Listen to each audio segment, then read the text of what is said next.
Hello, welcome back. So with me on the Car Dealer Live stage now, we've got our independent panel. So rather than me rabbit on, I'll let the guys introduce themselves. So, Jonathan Dunkley from CarShop. Umesh Samani, Specialist Cars in Stoke. And Jamie Caple from Caralot. Should we just have Umesh again? Because I don't think that... Sorry, Umesh Samani, Specialist Cars Stoke. Beautiful. Thank you. okay, so we've got a pretty general chat today. So let's probably start with how are you guys finding the market at the moment, Jonathan?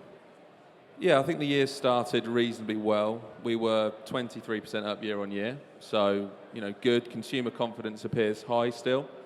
The last 4 to 6 weeks have got a little bit tougher with the weather changing and more cars into the market. I think a lot of people are realigning their pricing strategies.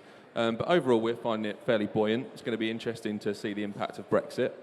But overall, pretty good. Umesh?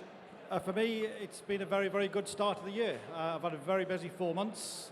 This month's got a little bit quieter, but generally very good overall this year. And Jamie, what about yourself? Yeah, we're busy. I think we're going to try and take a slightly different view this year and maybe keep the units the same, try and make the most of every opportunity we have. But it's busy out there. People who say it's not, I don't buy into it. Slowish start to the month, but it's picked right up again. So it's chaos back there today. I think it's probably worth letting the audience know the kind of different sizes of your business, because we've got a very different variety of businesses here. So, Jonathan, how many cars are you guys selling annually, or what do you do in a month? So on an average month, we're around the 2,000 vehicle mark. Last year we did 20,500, around that amount. This year we're looking for about 24,500 cars. And what sort of cars are they? They're a mixture of generally ex-fleet vehicles from 3 to 4 years old, but we do some rental cars as well, early terminations, etc. But a wide variety, a wide mix of cars ranging from BMWs, which are our second biggest seller, right through to the Peugeot, Citroen type products. So a really broad mix of cars, yeah. What about you, Umesh? Totally different to these guys. I'm just literally, as you know, one-man band. I carry about 30 cars in stock, 150 a year probably, all hand-picked, prestige mainly, Audi, Volkswagen, BMW, range like that. So we carry about 150, 160 in stock, doing about 120 a month. And the plan is to maintain that level this year, but again, make more money out of everyone that we sell. We sell stuff from 3 to probably 10 years old, prestige stuff, slightly higher mileage, unique, funky, interesting cars, a bit like us. So, Jamie, on that point, you guys have made a fantastic success of social media. You've got an amazing Facebook following, and you do very well on Twitter as well. How have you managed to get that, and does it work for you? Yeah, socials work well for us. We don't want to be pigeonholed as the business that just does social well, but social has helped us. I think Facebook especially is changing. We always dug our heels in and thought we're never going to use it as a selling tool. We're going to use it as a tool to aid us selling, by showing people who we are, building trust. But I think now we need to start more aggressively marketing individual cars on social media. It's working for a lot of people we're speaking to. Whilst we were very quick to embrace social, we've been less quick to embrace selling, actual physical selling and listing cars on social. And I think it's a big opportunity for us to look at, and it's something we'll move into throughout the year. Umesh, you've always had a very strong social media presence, but the other day you tried 360-degree cameras. How did you find that? The 360 video, I think, is fantastic. I think that's the way forward. A virtual test drive. If you guys not seen it, look on Facebook. 360 virtual test drive with a car. I think that's going to be the way forward. The customer sits with me virtual. You're almost with me in the car, driving the car. They've got no reason not to buy the car once they see the video, I think. And Jonathan, is it just as important for your business, social media, or does it play less of a part? No, social is definitely an important channel for us. It's a brand building channel, and obviously we're feeding any customer feedback through there as well. So it is a key channel, but in terms of core channels, it's really about Google and Auto Trader. So what have you guys made a success of on social media? Have you guys sold any cars as a direct result of it at all? We've sold cars, yeah. We sell a lot to people who aren't geographically near to the business. So when someone's who may not have heard of you is asking about you, how can I trust you, how do I know, you can refer them to Facebook, because most people have got a Facebook account, got a colossal amount of reviews on there, nearly 1,000. And it gives people confidence to spend money with you when they've never met you, they've never spoken to you. And it's opened up other avenues for us. There's a project going on about our business at the minute that's come through what we've done on social media. So it's opened up a world of opportunity for us as a business. And how many likes have you got on Facebook at the moment? We're nearly 70,000. So how on earth have you managed to build up such a huge following? In the early days, it was a lot easier. And we're frustrated that we didn't push harder in the early days. Facebook, unfortunately, now is about paying them. You know, they're a PLC, they have to make money. So to increase likes, it's harder now than it was before. We do car giveaways. We do just fun things. We're just trying, you know, differentiate ourselves from the rest of the trade. Unfortunately, as a lot of people in here will know, we haven't got a great reputation as an industry still. And again, I think social and Facebook's helped us, you know, kind of debunk the myth a little bit about what car dealers are like and how they are. So, but yeah, giveaways, have a bit of fun on there. But now, to get the likes up, we're going to have to start shelling lots of money out to Facebook. But there's an important point that you made there about the impression people have of used car dealers. Do you think that's changed? Yeah, I think it is changing all the time, and definitely review sites, if they're well managed, you know, and if you're giving a great customer experience, that's helping, because we're using that as marketing material effectively. So I think, yeah, the industry is changing, and I think the perception from the consumer is changing as well. And we've got a really clear focus on customer experience. We review customer feedback on a weekly basis at a senior level to make the appropriate changes. And I actually see every single complaint that comes into the business. I think overall, the industry has cleaned the act up. I think it's had to do, because everything's transparent now. Everybody's on social media, reviews. Everybody can see what's going on. So I think all the dealers have had to sort of say, hold on a minute, we've got to change some of the old-fashioned ways, because everybody's reviewing all the dealers. So you've got to make sure everything's clean, cut and dried, and that encourages sales. So what do you guys think is the secret to being a successful used car dealer?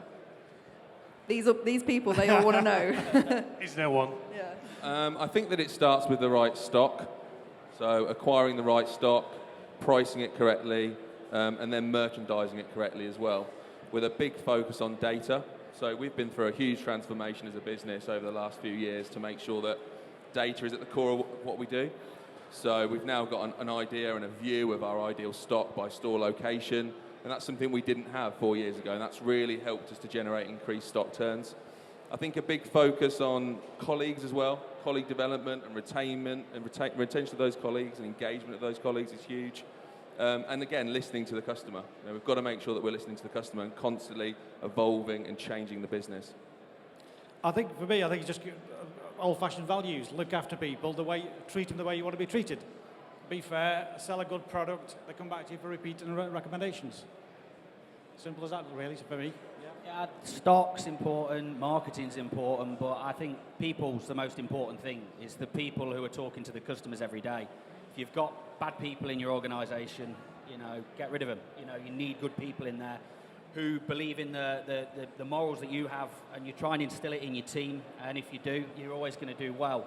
You have to be adaptive as well. I think the market's changed, even in the last 6 years. It's a different industry than when we opened in 2010, and if you stick with your old ways, you don't embrace change. I mean, I saw your 360 video. I loved it. I thought I was brilliant. See Umesh on test drive, you know, and I thought, I fancy going for a test drive with you. You were with me, Jamie. But I just think it's fantastic, but you have to stay one step ahead of everybody else. A lot of the dealers will be stuck in their old ways, and if you do, you're not going to grow, and you know, you have to adapt. Jonathan, you've worked your way up through CarShop, right from the showroom floor. You must have seen some huge changes over the years. What are the biggest changes you've experienced? I think the quality of people in the industry has changed. I think the industry is now attracting a better caliber of people. I think customer experience is a key thing that's changed as well. We now have different journeys for every single customer that walks into our store, whether that be a reserve and collect or an appointment or just a walk-in. And before it was just one sales process. This is the way that you're going to be handled. You need to comply. But now that's changed. So it's a much bigger shift on the consumer and what they want, and the quality of people, and the quality and the science behind the approach to how we retail cars now. Is there anything that you've brought in that you're particularly proud of? I would say our in-house marketing team is a key thing for us. So, I mean, we used to work with G-Forces, who, great business, but we felt that having our website housed by a third party was giving us some challenges in terms of never getting ahead of the competition. So, with recognising that online space was really key, we wanted to make sure we had our own in-house team that could develop the product correctly, and we had the right level of talent in the business as well. So I think our in-house marketing and development team is a key thing that I'm quite proud of. Yeah. How close do you think we are to, in your businesses, to selling cars online, purely transactional, so someone just comes up and picks it up from your business? I think it's coming, but you will always need a person in that chain. I think a complete automated sale, it may happen at some point, but I still feel you need a human being in there to just reassure and build trust. I think you can set deals up. You can put the basics together of a deal, and I think right at the end of that process, it's still going to need a human to seal the deal, as it were, or finish things off. But things are becoming more automated. Customers now expect information in seconds. If I go on a website and I want to look at a product or service and there's no price there and I've got to pick the phone up, sometimes I'll move to the next website. I buy things in 3 clicks off Amazon. They've got it so right. And if there is a roadblock in that process of me buying something and spending my money, sometimes I don't spend my money. So automation's going to come into a certain extent, but I think the whole complete process of buying a used car will still need the trusty human being, salesman in there, loud tie and, big personality. So, Umesh, how far away are you from just spending all your days at home and letting a robot do it? I'm nearly there, but not quite. But I think, as Jamie said, I think people still want the interactions, they want that personal touch. I mean, I've got lots of customers who've bought cars, paid for them, and then just pick the cars up, but they still want to come and see me, meet me, which I think that's what it's all about. You still got to build that rapport with them so they come back the next time. I think you just give, everything else, do it on the line, gives them the confidence to say, yes, I want to buy that car, but I don't think we're quite there because it's still the old feel, touch, smell thing with the cars. With the suit, it's different things, with a tie or whatever, but I think with the car, it's still a little bit different. Yeah. I think for me, at the moment we do about 4.5%, well, exactly 4.5% of our business last year was pure home delivery. So people not coming into the store. And we've done that really with quite a targeted approach around the demographics that we're talking to, and the type of product we're putting in front of them. But it's easier for us to make profit out of a customer and sell products and finance penetration when we're in the store. So, 5% around that mark is online. But we're looking at, continuing to grow that. Reserve and collect for us, so people that have left a deposit before they come in, is about 23%. So I think that will continue to grow, but again, it's about putting the consumer at the heart of what you're doing, an omni-channel experience, let them shop in the way that they want to, and provide great service. What would you say is your biggest challenge at the moment, or maybe the challenge that the industry is facing? Put your hand up if you want to. I think the biggest challenge, number one is finding the right stock at the right price, and then marketing it to the end user. Simple as that, really. There's so many platforms out there. It's who's the best one to get the leads back to the dealership. So I think it's just marketing what you've got at the best return. It's very, very challenging at the moment, I think. I think expectation management sometimes with customers is challenging. We give a great experience when they buy the car, we do. If a bulb goes a week later, some customers suddenly then expect Captain Caralot in his cape to fly 2 hours, deliver a bulb, fit it. And I think customers' perception of what we make out of cars versus what we actually make out of each car is so wildly apart that when they do have most customers are reasonable, but I think as the laws are changing now, customers are becoming more informed. It's sometimes challenging to, as I say, manage their expectations about what is reasonable, and what is fair and what isn't, So But you know, it's a daily challenge, you know, that we come up against. I think for me, it's increased competition in the market, and not just in terms of other dealers. There's more stock coming into the market. People are feeling very buoyant and very confident, and they're growing and increasing stock levels. But also from the likes of Zuto, Car Gurus, they are, competitors enter the market that could impact our margins and our cost of acquisition. For us, Car Gurus coming in is a really interesting one because it's free at the moment, which obviously the perception tends to be that's great. But eventually, they're going to want to start challenging. So does that really just push our acquisition costs up? And Zuto have a very clear focus on effectively taking dealers' finance customers. I think there's an argument that yes, you're providing a finance lead to the dealer, but actually that there's no finance commission on it. And ideally, we want to be active higher up the funnel and acquiring those customers directly. So increased competition and protection of margin is a key issue, I think, going forward. Car Gurus are one of many exhibitors we've got here at CDX16. How do you guys market your cars at the moment? Most of them are probably in these free halls. Have you had any good experiences you'd like to share with our audience? We use AutoTrader predominantly. Very good for our business. I know there's difference of opinion about them in the industry. For us, they work. Maybe not for everybody.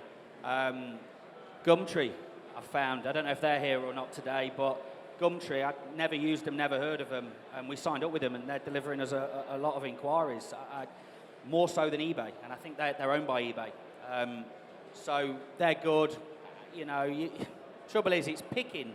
There's so many different advertising mediums out there. It's picking, and it's always, I suppose, a bit of trial and error. Use them. If it works, if it delivers your leads, if the return on investment works, use them. If you go with someone and it doesn't, then don't. It's quite easy.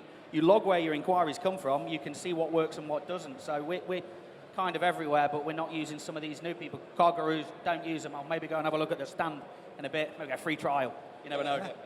I think, same as Jamie said, I'm with AutoTrader as well. I think all of it's down to basics is return on investment. If it's not working, whoever you're with, pull the plug. If it's working and it's good return, stick with it. I don't know who's the best at the end of the day. I don't know. Yeah, I think for me it's about value and incrementality. So obviously AutoTrader are the dominant player in the market. Actually, how many incremental leads do some of these other marketplaces really deliver? I think that's the key question. But retaining customers is obviously key. We want to retain our customers for life. At the moment, we're retaining 32% of them, and I think that we can grow that considerably over the next couple of years as well. So I know you said that there's some concerns about the competition from Car Gurus, but do you think that they can be number one in the UK, like they've beaten AutoTrader in America and Canada? If they've done it in the US and they've done it in Canada, there's no reason why it can't be done over here. I think this is a much more developed market, though. It's a much more developed digital market. The level of sophistication from the dealers is actually better than what you find in the US in general. So I think it will be a much more challenging market for them to penetrate. But if they've demonstrated they can do it in the US, then anything's possible. And how important are your websites in your marketing at the moment? Are they still as important? Massively important. Because, again, I think if somebody Google searches your business, that's where they go. They then look at your website. Website's a reflection of yourselves. We're in the process of having a new website built now. We loved our old website, starting to look a little bit dated. Still get great feedback about it, but it's pivotal. Again, if I'm going to go and buy something, a product or a service of any substantial value, I'm going to do a bit of research on the business. I'm going to look at their website. I'm going to look at feedback online. So your website has to stand out, and that was one thing that we did with our old website. We made it look kind of different to everybody else's. So it stuck in people's minds. If somebody was looking at 3, 4, 5, 6 websites, and then the next day they were thinking about the car, we'd hope that our website would be the one that stuck in their mind, which is why it was bright, fun, a bit colourful. Not for everybody, but it's worked well for us. But it's time to now, I think, evolve that, change it a bit, and get some of the new products and services that, me and the customers can get more information, look at the car in more detail, and that's where we're going. So in the next 3 months, we should have a new website, which hopefully will be great. I think I agree with Jamie there with the website. I mean, mine's, again, bespoke. It's totally different to everybody else's website. I want people to remember they've been to me. It's not just another template website. I know you discussed templates earlier on. Good for some, not for others, but It's got to be individual, make it memorable and easy. Yeah, I mean, obviously our website is massively key to what we do. We're always challenging what we're doing there and developing it and moving it to the next level. But it's also about how that experience joins up, right from the website through to the contact center, a single customer view in the stores, and making sure that store experience is a wow experience. You know, because that's where we're actually driving part of our value, is by providing that great solution for our customers and an enjoyable experience. We touched on this a bit yesterday in our used car debate, which you guys will be able to watch later in the week.